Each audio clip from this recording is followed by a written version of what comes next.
नमस्कार, स्वागत है आपका न्यूज वॉच इंडिया में। मैं हूं पुष्पराज। इस वक्त बिहार की राजनीति हर किसी के जहन में है। आज सम्राट चौधरी मुख्यमंत्री बन चुके हैं। पहले से भी मुख्यमंत्री थे, लेकिन आज उनका फ्लोर टेस्ट हुआ है और उन्हें मुख्यमंत्री की गद्दी सौंप दी गई है। आज हमारे साथ सुगौली विधानसभा क्षेत्र से राजेश गुप्ता जी हैं, राजेश कुमार उर्फ बबलू गुप्ता जी हैं, जो विधायक हैं। और हम उनसे जानेंगे आखिर बिहार की राजनीति में ये मोड़ ऐसा कैसे आया कि मुख्यमंत्री नीतीश कुमार जो थे उनको राज्यसभा सांसद जाना पड़ा और यहाँ पर बीजेपी पहली बार अपना मुख्यमंत्री देने में सफल रही। सर, बहुत बहुत स्वागत है न्यूज वॉच इंडिया में। देखिए, बहुत सबसे पहले आपके माध्यम से हम अपने सुगौली विधानसभा की जनता को बहुत बहुत धन्यवाद देते हैं और आपको भी। सर, हाँ, जिस तरीके से अभी बिहार की राजनीति बहुत ही ज्यादा पॉपुलर थी, हाईलाइटेड थी कि यहाँ पर नीतीश कुमार को लेकर सबके कयास लगाए जा रहे थे, क्या होगा नहीं होगा, फिर सम्राट चौधरी को जो है मुख्यमंत्री बना दिया जाता है। आपकी भी पार्टी जो है समर्थन में है एनडीए के, आपने भी आज फ्लोर टेस्ट में सम्राट चौधरी का समर्थन किया है। क्या लग रहा है, बिहार में एक अच्छी सरकार बन पाएगी, एक अच्छे लोगों के दिलों पे सम्राट चौधरी खड़ा उतर पाएंगे? नहीं, बिल्कुल, इसमें कोई शक नहीं है कि सम्राट चौधरी बहुत दिनों से राजनीति में है। वो कोई राजनीति के लिए नया नहीं है और भारतीय जनता पार्टी ने पहले उनको अध्यक्ष बनाया, मंत्री बनाया, नेता विरोधी दल बनाया, दो बार उप मुख्यमंत्री बनाया, तब जाकर के उनको मुख्यमंत्री बनाया है। इसलिए कोई इसमें शक नहीं है कि सम्राट चौधरी अच्छी तरीके से बिहार को चलाएंगे और एनडीए की मजबूत सरकार चलेगी। सर, आप लोक जनशक्ति पार्टी के जो है विधायक हैं, लोक जनशक्ति पार्टी का जो हमेशा बिहार फर्स्ट, बिहारी फर्स्ट का विजन रहता है, क्या लग रहा है आप लोगों ने सम्राट चौधरी से, वो मुख्यमंत्री बनने के बाद आप उनसे क्या अपेक्षा कर रहे हैं? क्या वो बिहार फर्स्ट, बिहारी फर्स्ट को आगे लेकर जाएंगे? नहीं, ये तो हमारा क्लियर एजेंडा है कि बिहार को प्राथमिकता पर रखना है और बिहारी को प्राथमिकता पर रखना है। और चूंकि हम एनडीए के हिस्सा हैं, इसलिए निश्चित रूप से इस पर काम होगा। हम पूरा आशा और विश्वास करते हैं कि इस एजेंडा पर भी सरकार आगे की ओर काम करेगी। नेता प्रतिपक्ष तेजस्वी यादव की बात करें तो उन्होंने कहा है, आज ही उन्होंने बयान दिया है कि बिहार में जो है अफसरशाही चरम पर है, जनप्रतिनिधि की सुनी नहीं जा रही है कहीं पर। और हम लोगों की बात करें, यदि राजद की बात करें, उस घटक दल की बात करें, तो उनकी तो और भी नहीं सुनी जा रही है, उनके विधायकों की। ये बिल्कुल उनका सोचना या उनका सोच बिल्कुल गलत है। सभी जनप्रतिनिधियों की सुनी जाती है और यहाँ सुशासन का राज है। ऐसा उनका सोचना, चूंकि उनके राज में ऐसा हुआ करता था कि जो उनके मामा कहते थे वही होता था, तो उसी दृष्टिकोण से वो इस चीज को देखते होंगे, ये अलग विषय है। लेकिन यहाँ सभी जनप्रतिनिधियों का मान सम्मान है और आम जनता का मान सम्मान है। अगर कोई पदाधिकारी बात नहीं सुनता है तो उस पर कार्रवाई होती है और उनको जेल जाना पड़ता है। सबसे ज्यादा अगर कार्रवाई किसी सरकार में किसी पदाधिकारी पर हुआ है तो एनडीए की सरकार में हुआ है। इसको समझने की आवश्यकता है। अब जब आप पीछे के रिकॉर्ड्स को देखेंगे तो सबसे ज्यादा अगर कोई कॉमन पदाधिकारी है, कोई काम नहीं कर रहा है, कोई रिश्वत ले रहा है, तो उसको जेल जाना है। ये एनडीए की सरकार की खूबी रही है। इसलिए सब लोग अपने अपने काम को कर रहा है और करेगा।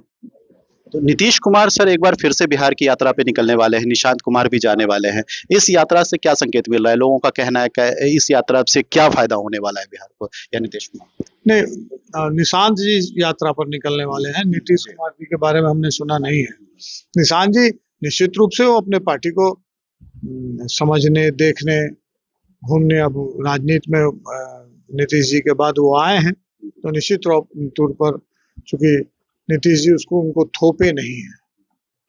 पहले अगर वो चाहते तो किसी भी पद पर उनको आसीन कर सकते थे, लेकिन उनका बड़प्पन है और ये ऐतिहासिक घटना है कि इससे ऊपर उठ करके नीतीश जी ने पहले बोला कि बिहार के जनता के बीच जाइए, अपने पार्टी को समझिए, तब जाकर के कहीं राजनीति सामने से करना हो तो करिए।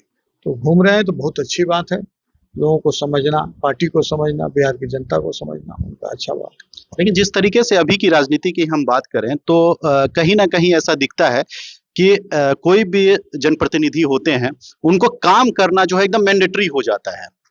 कि भाई अब हमको विकास करना ही करना है। पहले का दौर हम कुछ और कहते हैं, उस समय तो आप भी जानते होंगे क्या होता था। अब जो है विकास करना है, तो आप अपने क्षेत्र की जनता के लिए क्या कहेंगे, अपने सुगौली विधानसभा क्षेत्र? नहीं, हम अपने क्षेत्र की जनता का जो भी मांग है उसको कराने का प्रयास करते हैं और हम कर रहे हैं। तो क्षेत्र की जनता को जो भी हमसे अपेक्षा हो, मेरा आग्रह है कि हमको बताएं। निश्चित रूप से मैं उस सभी कामों को करने का प्रयास करूंगा और उसको धरती पर ले आकर के उतारने का काम करूंगा। बिल्कुल आपने ठीक कहा कि पहले जो नेता का मानक था और एनडीए की सरकार आने के बाद पूरे देश में वो मानक बदल गया। बहुत अच्छा सवाल आपने कहा। पहले लोग ये समझते थे कि चुनाव जीत गए, उनकी जवाबदेही समाप्त हो गई, लेकिन नहीं। अब आपको जनता के प्रति ये सरकार ही जब जनता के प्रति जवाबदेह है तो ऑटोमेटिक विधायक और एमएलए एमपी सब नेता के प्रति उनकी भी जवाबदेही हो जाती है अगर, और उनको धरती पर उतर करके काम करना पड़ता है। इसलिए काम से अब अछूता कोई नहीं। अच्छा सर, एक सवाल जो है हमेशा बिहार में भी पूछा जा रहा है विजय सिन्हा को लेकर, उनका क्या होगा?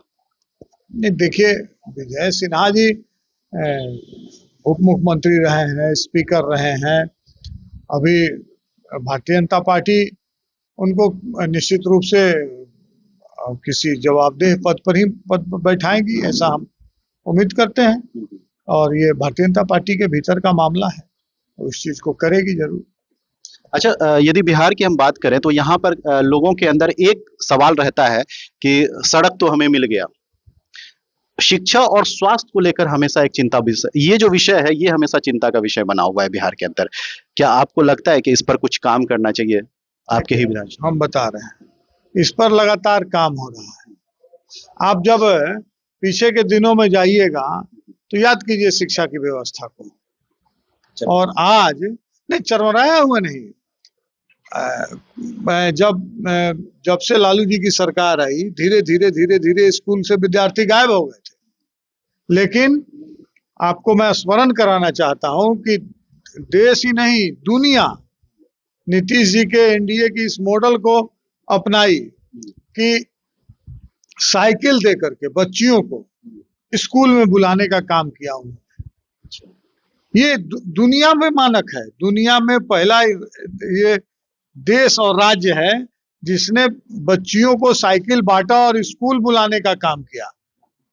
मध्याह्न भोजन दे करके स्कूल में बच्चों को, गरीब के बच्चे कैसे पढ़े इसकी चिंता की गई। और आज कोई ऐसा पंचायत नहीं है जहां आपको उच्च विद्यालय नहीं हो।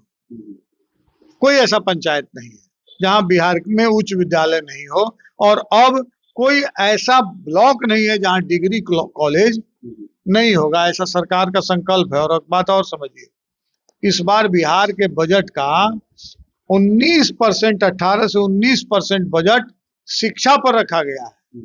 इसलिए शिक्षा मूल टारगेट में है। खजाना तो खाली है सर, आपका हमेशा कहा जा रहा है। ये देखिए, खजाना, आज यही बात बता रहे थे विजेंद्र यादव जी कि सरकार लोन लेती है, भारत सरकार भी लेती है और विदेशों की सरकार भी लेती है, अमेरिका भी लोन लेती है वर्ल्ड बैंक से।